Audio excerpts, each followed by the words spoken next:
Cold War that Donald Trump started against China.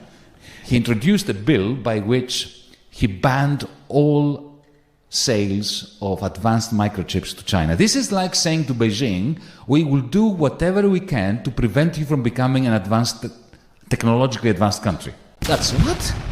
The Americans are complaining that somebody is spying on them? China has a bigger and better version of each one of them in China. If you want to look at the concentration of economic, financial, technological, and military power, you have to focus on the United States and on China. The European Union is the stupid continent because we are deindustrializing. We've missed the next industrial revolution. So green tech and big tech, gone. We have nothing by which to compete with either the United States or China. And increasingly, we are stagnating and proving and reconfirming my allegation that it is a stupid and irrelevant continent. China? Significant. Russia? More significant than the Telegraph, the Times, and the Guardian would like to present it as, because, you know, there is this tendency to say that the Russian economy is only the size of Spain. Well, that's true if you measure it in terms of dollars. But the people in Russia don't use dollars. They use rubles. And so it's not a question of how many dollars do they have by which to buy bullets. The question is how many rubles they have with which to buy Russian bullets. And they have quite a few of those. But there is no dynamism. It is shrinking demographically. There is emigration from Russia, not just now because of this, ever since the Soviet Union collapsed. But you know, the main concern is the new Cold War that Donald Trump started against China. And you know, I mean, we had this discussion back in when was it, in October, because it's part of the chapter 6 of my book. I was puzzled by why would Trump start a Cold War against China. You remember, it started when he banned a telecommunications company, Chinese one, Huawei, from functioning in the United States. And then he banned another one, ZTE. And then another one, and then he introduced serious tariffs on aluminium exports and so on. And of course, one could say, that's Trump, what do you expect? He's a madman. But then Joe Biden gets elected. And instead of reversing this Cold War against China, he turbocharged it. He went, as the Australians say, apeshit. Full on.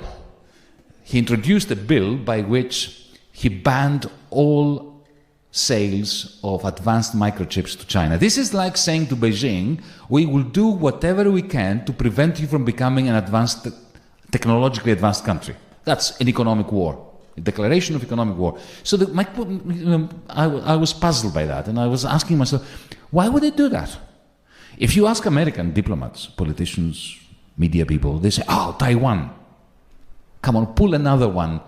Why is Taiwan significant?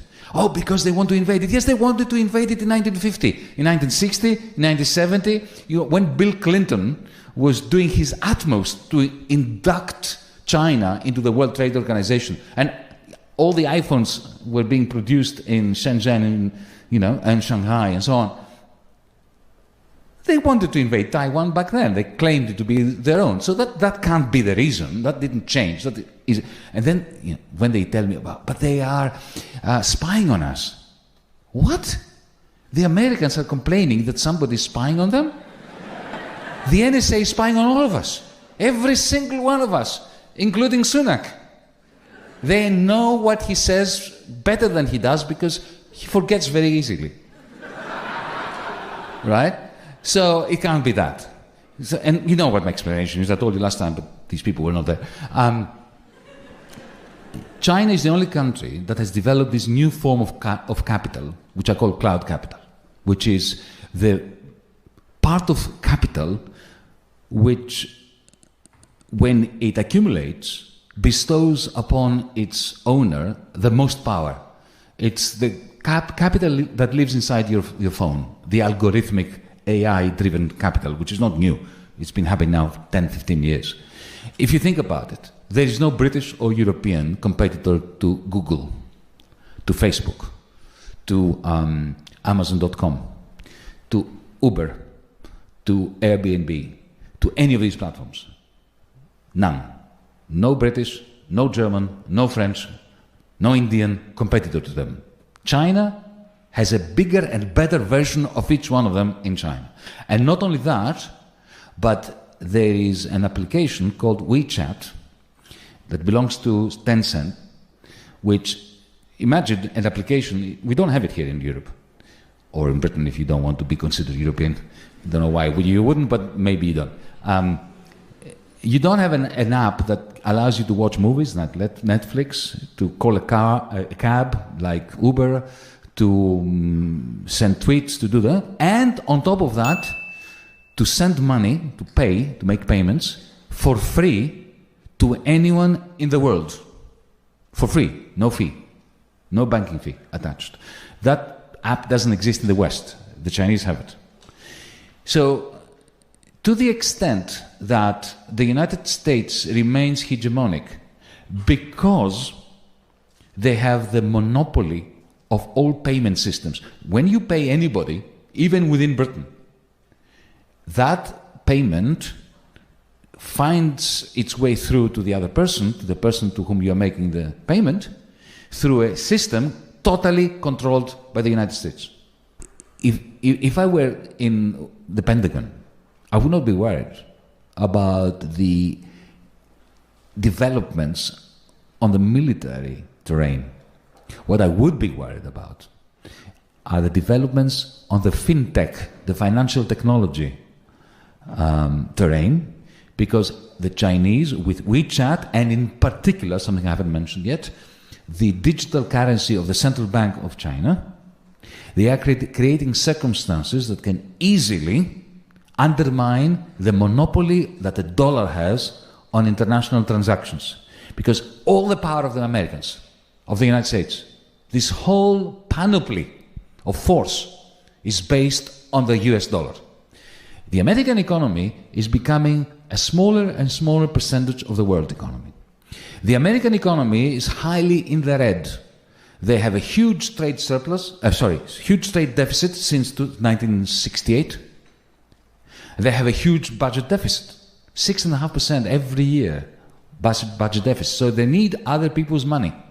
They are the only empire in the history of humanity who are growing stronger the more they are in the red.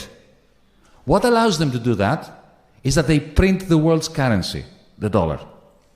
So if you are a capitalist, a German capitalist, a Chinese capitalist to this day, right? You need to sell to the Americans in order to make your own profits. So you sell to the Americans buy in dollars, they have a deficit, and you get dollars. So you're a Chinese capitalist in Shanghai or in Frankfurt, and you have all these dollars. And what do you do with these dollars? You cannot spend them in Germany or in China, so you take them to Wall Street, and you invest them in real estate, in shares, primarily in American debt. So you're financing the American government to build the armies and to have the aircraft carriers in the East.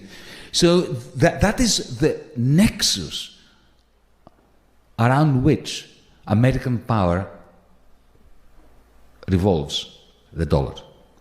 The Chinese threaten that because now, if you are a capitalist, if you are a moneybags, if you're Saudi Arabian with lots and lots of billions, somebody from Abu Dhabi, an Indonesian magnate, a Malaysian magnate, you are really thinking twice about putting all your eggs in the dollar basket. Why? Because you've seen that the Americans just confiscated $400 billion of dollars of Russian money. I'm not going to pass judgment on that. This is not a discussion of whether they should have done it or not. It's a fact, they did it. So if you are a sheikh from Dubai, or a stinking rich, usually bastard, from Indonesia, right? Because to be stinking rich in Indonesia, you can't be a good person. right? Or in Greece, for that matter. And you have all these billions. You think, well, they got pissed off with Putin's men and they took their money. What about me? I'm not the best guy in the world. Maybe they will get pissed off with me tomorrow. So you're not going to put all your money in the Chinese digital currency, but you will put some of it in there, just to, to plan B, in case the Americans come. And that is a clear and present danger for American hegemony. That is why, and here's my explanation, you have a new Cold War.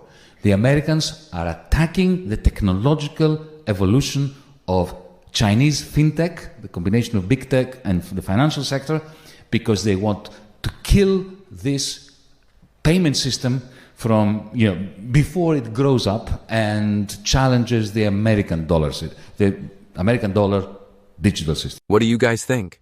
What do you think about his explanation of the U.S. challenging China's rise? Please leave your comment below. We would love to hear from you. Thank you for making it this far. If you like this video, you might want to share it with a like-minded friend. Thank you, and as always, stay blessed.